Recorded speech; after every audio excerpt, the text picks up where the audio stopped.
Hey guys, Omni here. We're about to check out the breakdown for the season finale of Hawkeye, New Rockstars. Eric Voss is going to be breaking things down for us, going over the Easter eggs and details we might have missed during that finale. I know a lot of people have some mixed feelings about it. I thought the season overall was really strong. Out of the shows that we've had, I think it's probably the most consistent from the beginning to the end. And I think it did a really good job at turning over my feelings for the character of Clint Barton to the point where he's definitely in, probably now even in my top 10 Avengers at this point. I know a lot of people are upset about the handling of a certain character towards the end, but I think it's one of those things that if you're aware of where things are going and how things have been set up, sure, it's shocking. And I'm still a little apprehensive about what direction they're going to go, because knowing Kevin Feige and how he likes to have his own iterations of things, it does have me a little concerned because they don't always follow the comics. But this was something that has been set up and established before, and we know that Echo is going to be getting her own series coming soon, with some other people slated to return, or at least rumored to return for that as well. So I highly doubt this is the last time we're seeing the Kingpin. But guys, let's get ready to dive into Eric's breakdown. If you're not subscribed to New Rockstars, check them out. I still need to catch up on some of their new merch options because I need to get me some of them Spider-Man shirts. Welcome back to New Rockstars. I'm Eric Voss, and this is a breakdown of Hawkeye episode 6, the series finale, So This Is Christmas. A title that reminds us that this show is at its heart a Christmas treat. The title also citing John Lennon and Yoko Ono's Happy Xmas, War Is Over, and that song's children's choir, much like the angelic voices of this episode. Happy Christmas. Let's break down this finale shot by shot. I can't wait to hear him talk about that. I wonder if he'll retread it. I am going to include spoilers for both Hawk. I listened to their podcast about the episode, and he's definitely got some feelings on that moment in particular, and I'm wondering if he's going to bring them up here or not. But we'll find out. Hawkeye and Spider-Man No Way Home. Also, you can get some great holiday gifts by checking out our new limited edition Hawkeye shirts and our awesome Strange Entanglement shirt, along with a Kingpin-inspired Long Live the King shirt at newrockstarsmerch.com. The episode opens with the King, Wilson Fisk, Kingpin, Vincent D'Onofrio returning in the same delivery as the character in the Netflix Marvel Daredevil. This first shot we see of him is actually his cane, an interesting parallel to our very first shot of Charlie Cox, Matt Murdock, and Spider-Man No Way Home, Cane first. And as Fisk approaches, the camera shoots him from below and then shoots Eleanor down from above. And then throughout, the scene continues to frame Kingpin huge from the surface of his desk and in the foreground. And then when it cuts back to Eleanor, she is small in frame on the other side of the desk, just a more perspective to heighten the size differential and to make Kingpin all the more intimidating. There's also a reflection of Fisk in the door behind Eleanor, giving us the some sense great that filmmaking he is right surrounding there. her. Eleanor begins. We've had a good relationship, haven't we, Wilson? Yes.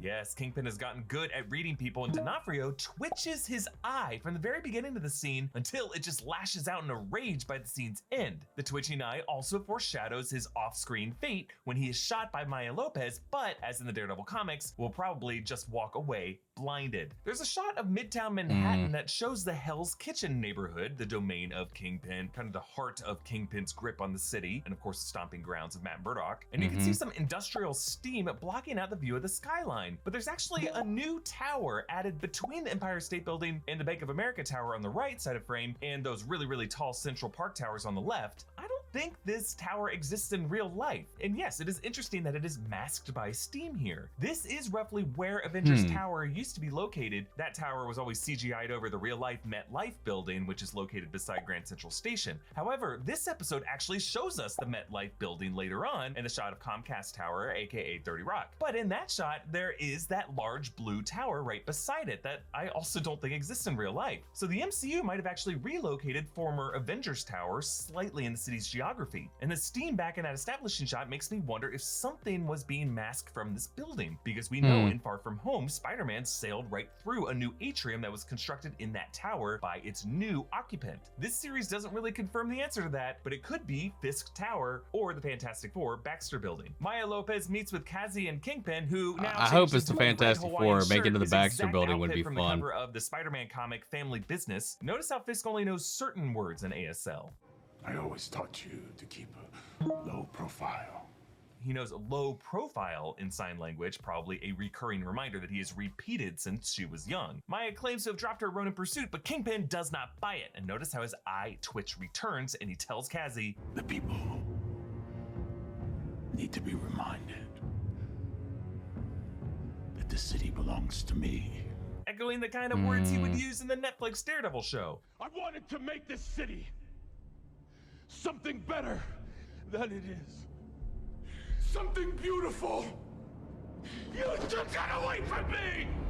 This is my city. My family. Then a montage shows Clint and Kate assembling a whole bunch of trick arrows. In an interview that came out, I think yesterday, Vincent D was talking about where he was coming from, grounding this character, and the way he approached it. It doesn't really confirm anything, not in the canon, but he's talking about the way he got into Kingpin's headspace going into this, because he definitely said that when asked about the canonicity of the series before, he said there are some dots that can't be connected, which to me implies definitely that this is indeed a different iteration.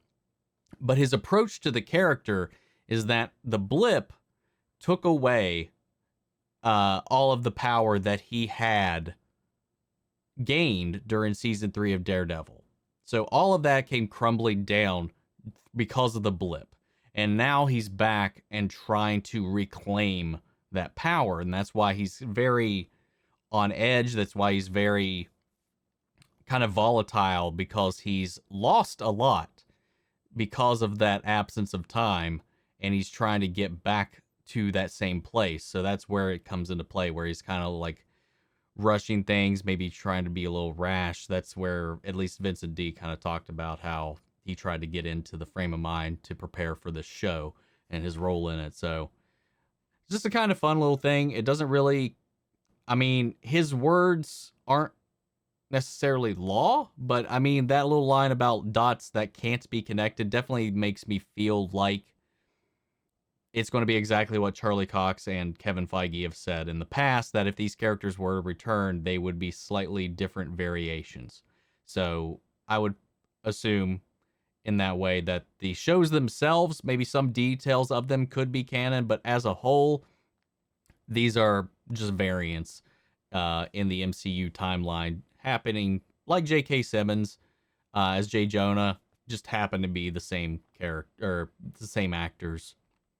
One of many Christmas movie homages in this episode, recalling that planning montage in Home Alone. You'll notice they have another Pym arrowhead, but whereas the previous one glowed blue, the color for Pym discs that enlarge stuff, this one has a red interior, the color of Pym particles and discs that shrink things. And along with Too Dangerous, the other labels read airbag, freeze, flash bomb, icebreaker, all things we see used in the final battle. One uses electromagnetism to attract metal, which is similar tech to how Cap would retract his shield to his arm in Age of Ultron. Then a series of Stark arrowheads that are tipped with red and gold, of course, Iron Man's colors, ones that were probably designed by Tony Stark for Clint. Kate recalls the episode 1 prologue when she saw Clint fighting Chitauri without any superpowers or tech, unlike Iron Man in that battle. You showed me that being a hero isn't just for people who can fly or shoot lasers out of their This hands. scene- It's for anyone.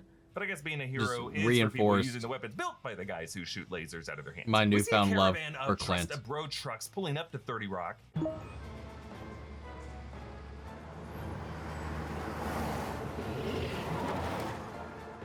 Yes, once again, we hear Dance of the Sugar Plum Fairy from Tchaikovsky's Nutcracker, and that classical music evokes the way Hans Gruber's crew was scored with Ode to Joy as they arrived in Die Hard. And if you guys didn't know, I have a reaction to Die Hard coming out Christmas Day. I, in my 33 years on this planet, have never seen this film. And I know there's a lot of homages to that movie throughout this season, so keep an eye out. Keep an eye out, because that'll be dropping Christmas morning for you guys.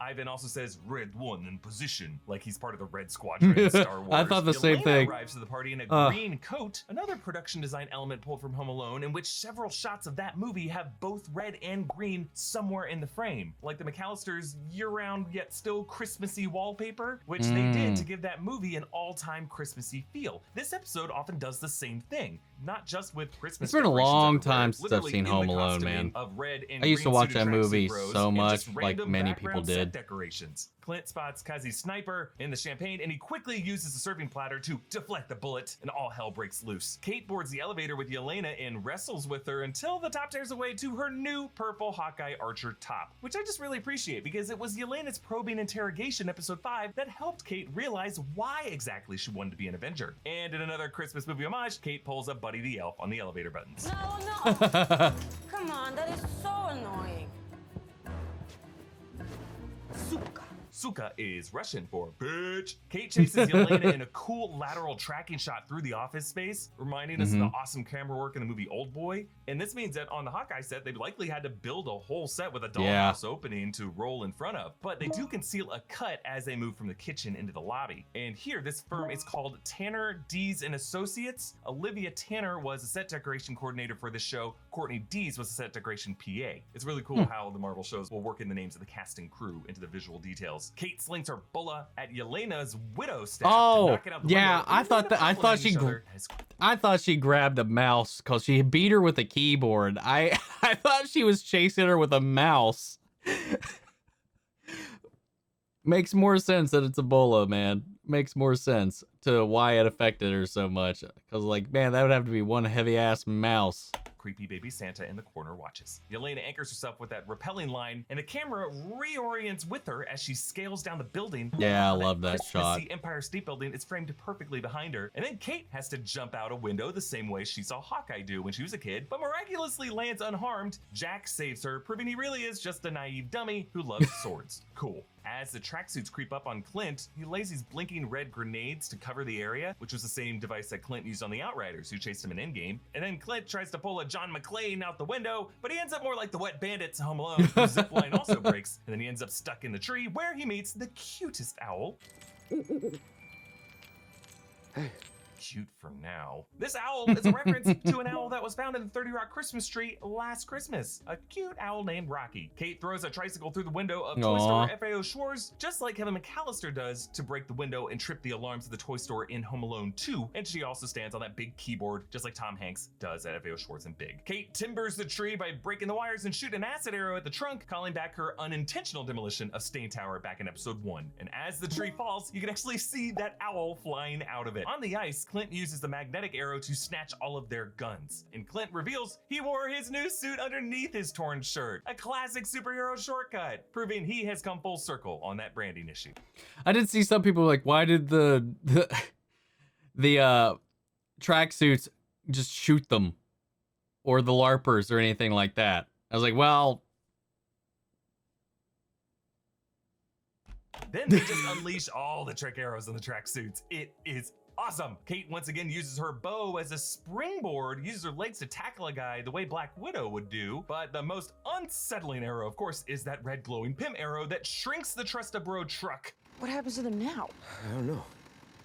I'll have to ask Scott about that one. Yes, telling us that Clint might have gotten this tech from Scott directly, not Hank Pym, and that Clint and Scott's partnership after Civil War continued. But then the owl snatches him away, and no joke, the captions of this episode label their squeaky screams as children shouting. This is the most horrific MCU death since Darren Cross shrunk Hank into a plop of twitching goo. So yeah, that here we owl go. Either fed these tiny humans to its children, or used its talons to crush them and then pull them apart limb by limb with its beak. Marvel, please, Pym tech deaths are terrifying. I kind of love them. Clint does that same trick of splitting a wooden arrow in midair by firing a second arrow, which he argued to Kate back in episode 4 was possible. No, it's not impossible. The first arrow you release just has to be wood. So when you release the second one, it splits it right up the middle. I call bullshit. I've tried it. Well, I've done it a few times. But Cassie catches the middle arrow the way Loki does in Avengers, which just makes me think that this guy has got to be juiced on something. A lot of the tracksuits are. Or it could just be the show suddenly remembered that this character exists and decided to give him something to do. I mean, yeah, in this that's episode, the one Cassie's I'll dialogue go is with. awkwardly 80 yard in. You know what I have to do. Don't make me do this, Maya. I don't know. It just looks like they had to reconfigure a lot of this in post-production to bring many of these subplots to a close in a 6th episode. Cassie tells Maya, I guess calling back to William's advice to Maya in episode 3, but other than that photo of the three of them together and then the references to Kazi being his number 2, we never really feel any context to William and Kazi's relationship for this callback to make sense to come from Kazi. Clearly, Farafi's role in this series was super trimmed down. It's a bummer. Yelena asks Clint what happened to Natasha. Your sister sacrificed herself. She saved the world. I'm sorry. You're lying. I love the shot composition with Yelena because behind her, that fallen Christmas tree with all of its lights looks like infinite infinity stones that are all out of focus because she doesn't care about the dumb Rainbow Rock stakes that Natasha gave her life over. In truth, neither does Clint anymore. Kingpin rips off Eleanor's door, literally opening a door to possibility, this time after the Netflix show made him famous for slamming car doors closed. Kate plunges an arrow into his chest, but it has no effect. Kingpin in the comics is bulky because of layers of muscle, and in Daredevil, he wore body armor. But the Kingpin of this show is also super strong. He's getting plowed through windows of buildings, he's ripping off car doors, he's punching people across rooms. I'm wondering if this Kingpin strength may also be a factor of a dosage of some kind of super soldier serum. Kate notices him adjusting maybe his some cufflinks, power broker and then, stuff. he gets rammed into the toy store, and Kate bravely engages this huge man despite his insane strength. He snaps her trick arrows, but then she uses this because she leaps on his arm where she saw him adjusting the cufflink, and you can see the moment she snatches that cufflink from his sleeve. That was her objective. So then she uses Clint's coin flicking trick to activate that one magnetic arrow, which starts a chain reaction to the too dangerous one, but also triggers that sonic blast and that cluster bomb arrow all at once. These all cook Fisk, and then he lies motionless, and in that shot you can see the cufflink missing. Kate, And remember, he wasn't trying to kill Kate. So he was holding back, visibly holding back throughout this. And a lot of people were like, there's no way that he'd lose to Kate. I was like, he wasn't trying to do anything while went like ham on him. And like, I don't care who you are. Like, all those trick arrows hit you regardless, holding back or not, tank or not. I think like even if that was Steve, that would do some damage. Kate has her mom arrested. Mrs. Bishop, you're under arrest for the murder of Armand Duquesne III. Turn around, please. Yeah, I'm pretty sure this scene was reshot as well because the background looks like a plate, the detective's lines are off screen, and the detective we do see has just a really weird eye line. Hey, who are you looking at? I think Eleanor might also have been reworked in post-production because we never really see her kill Armand, see her kill anyone. I'm betting that there was an alternate ending with her character, maybe her dying instead of just getting arrested like this. Clint is able to turn Yelena by repeating that whistle that she shared with her sister.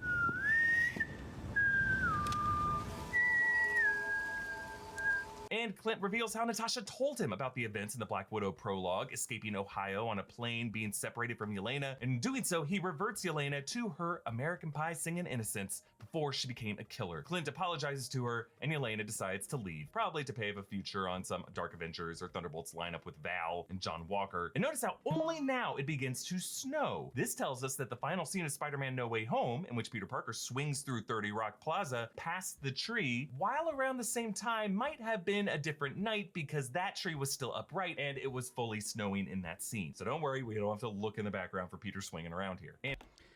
Okay, I don't know who said it or where, but somebody had said at one point, and I never bothered to fact check it, that Hawkeye was 2 years after the blip.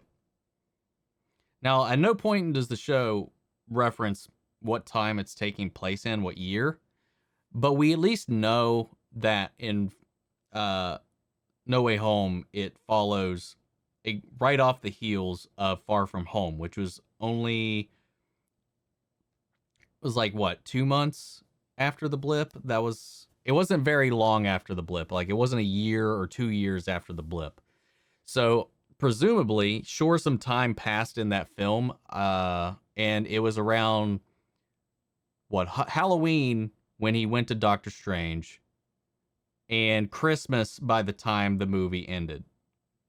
So I would say this, if that rings true, Hawkeye there would definitely be some degree of separation between the two. I know a lot of people were like, are we going to see Spider-Man swing by in Hawkeye? Just like that? And I was like, I don't really think so. Obviously that, even if it happened in the same year, like he said, like it could have just easily been any other day because it was still standing when Spider-Man swung by, and it wasn't standing for very long during Hawkeye. And in the spot in the toy store where Kingpin was once lying down, in the background, nutcrackers flank an empty throne. Considering how much the tracksuits self-identified with Nutcracker music, you could interpret these as the tracksuits who now protect an empty throne, at least temporarily empty, with Kingpin's latest setback, which we see in the next scene as Maya finds him and points a gun at him. Sometimes family doesn't see eye to eye. Yes, the camera pulled up before we saw a body, so no corpse, no death. What happened, snowman in the window? And then that big old ka-thud after the gunshot, but don't know what that could be. What did you see? Well, yes, we do hear both a gunshot and a thud to the ground. But notice how Kingpin said eye to eye. That has got to be a nod to the similar moment in the Daredevil comics when Daredevil tells Echo about Kingpin's lies and Echo shoots Kingpin in the face. But we later find out that he's just blinded by this. And he actually later on after that gets some reconstructive surgery. So I'm betting we will see Kingpin in the MCU again, but the next time he will be temporarily blind or maybe with an eye patch, but fully blind would make him a more interesting foe to Maya Lopez in the Echo series, and of course the perfect foe to Daredevil, who also now joins the MCU. Clint lets Kate join him on Christmas Day to the Barton Really farm. looking Notice how forward to Clint Echo smiles now, at the man. front I really porch. am. That might be because sitting in that bucket is the baseball glove that he recovered from his son during the Time Heist trial in Endgame to prove that things could be removed from the past and prove that he could reunite with his family. Kate brings the dog along. That's Lucky. As expected, they settled on the name Lucky, as the dog is named in the Fraction comics. And Clint returns that Rolex to Laura, and on the back is a SHIELD logo, Laura's face reflected in that shield, and the number 19. Okay. Now, I know in my reaction, I was like, oh, we can assume she was an agent or Mockingbird or something like that. I was like, and if you're new to the channel, you might not know this, but I stopped watching Agents of S.H.I.E.L.D. around or in the middle of season 3. It just lost me. So one, when I watched it, I couldn't actually make out, for whatever reason, it went by so quick, that there was actually a number on that. 2, I didn't know what that number meant. So forgive me. Which is a reference to SHIELD Agent 19, the designation for Mockingbird Bobby Morse in the comics, but in this case, the number for Laura Barton, at least before she retired. This explains Laura's espionage professionalism throughout the series and makes Tony Stark's first words upon meeting Laura in Age of Ultron super ironic. This is an agent of some kind. Outside, Clint and Kate barbecue the Ronin suit, and as they return to the house brainstorming names for her, settling on the title of Hawkeye, in the foreground, the archery target comes into frame, the same target from Clint's opening scene in Avengers Endgame. That was the moment that truly began this final chapter of Clint's journey, final we think, and now Kate Bishop helped bring him home. And then we get a post-credit scene showing the full Save the City song from Rogers the Musical. The conductor is actually a cameo by the composer of that song, Mark Shaman, who wrote the music and the lyrics alongside Scott Whitman, both of them longtime Broadway greats behind Hairspray and a number of other titles. I love new Hairspray. details I got here. When the cat performer hits his big note, his shield Mike Wazowski's the Hawkeye performer, who awkwardly has to move out from behind it. There's also a crazy cut in this moment where Hawkeye goes from being on Cap's left to being right beside Hulk, and then in the final part of the song, Thor and Loki hold hands. Aww. Another reminder to check out our Strange Entitlement shirt at New. Yeah, I like that moment. I would have liked it as like an independent release, honestly, because like I'll reiterate this and I'll stand by this. Like the post-credits thing and MCU content, if you don't have it, it's one thing. Like Loki didn't have one. It just had the Loki will return in season 2 thing. But it didn't have like a post-credit scene. Not all of them have.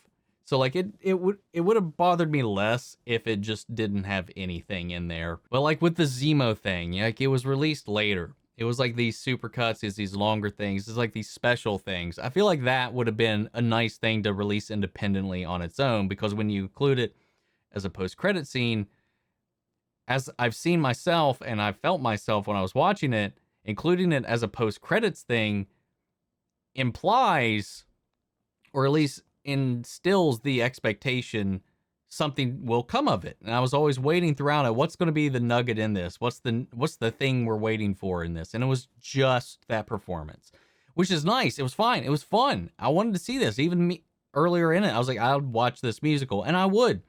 But it's just that placement that made me feel like, I feel like there was a better way to do this, because it definitely left myself at least, and some other people kind of disappointed. And I don't feel like that disappointment would have been there had there just been nothing. And that released as like a special feature or a behind the scenes thing, or released independently on their YouTube channel or something like that. Would have been fine. But yeah, I definitely agree with a lot of what Eric's talking about this. This is one of those times where I'm like, I can definitely see and agree with all the kind of trajectories that he's mentioned in this one. And sometimes you can speculate and go off the rails on some things, and where I definitely have my own ideas. But I think we kind of met eye to eye on this one throughout most of it. And I definitely don't think this is the last time we see Kingpin. It's just like definitely in the reaction and in the heat of that moment, like I was so excited to see him back, Vincent D'Onofrio in this role, that knowing the way the MCU just kind of adapts certain things and doesn't always adhere to the comics and stuff like that, like my heart sunk. I was like, please don't let this be all this was. That's it. Like, even though like I know the tropes, I know the TV tropes, I know like, you know, no body, no death, that sort of thing. I know the fake out, we didn't see it, the pan away. Trust me, I know all of those things, but that does not quell the fear in my heart that this was all it would amount to. And yeah, and I can be irrational, man. I really can, especially when it's something I care about. And like, I know all the facts, the evidence, the truth, the likelihood, even the meta stuff, like outside of the show, which we saw in like No Way Home and stuff like that, which I was also trying not to spoil during the reaction in case some people, which presumably at that point had not seen No Way Home.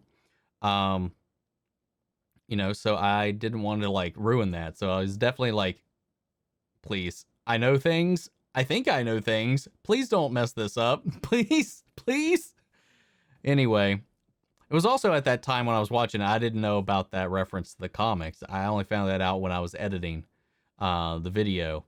But yeah, man, I hope it comes back. I hope we see him, and I hope we see Daredevil and Echo. That'd be something I'd like to see, that journey follow through like it does following that story in the comics. Because like I said, it just would suck so much just to have him come back for an episode and then just be killed off from the MCU. It was like, hey, he's here and he's gone. While we know Matt Murdock has just been introduced and is active. So like, damn it, man, please, please.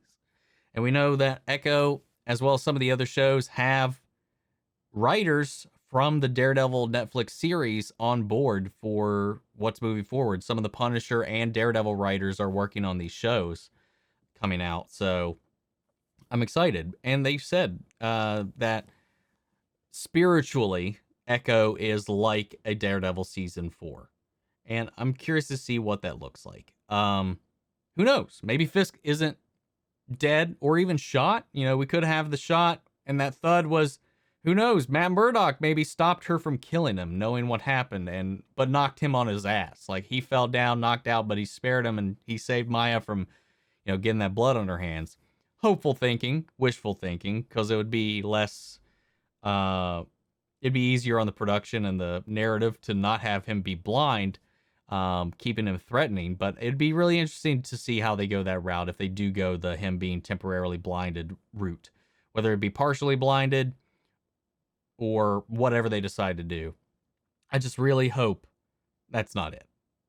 Anyway, guys, what'd you think of this breakdown? What'd you think of the season? Sound off the comments. Let me know your thoughts down below. We'll carry on the conversation after the video. Feel free to join our Discord. Links down on my socials down below as well. And before we go, I want to shout out our channel legends, Mandy Sherritt, Ryan Karen, Jason Coleman, Philly Vane, York, Corey Scott, Margaret Grace, Mary Bradley, Jeffrey Hale, and various abominations. Remember to tune in Saturday morning for my first watch of Die Hard.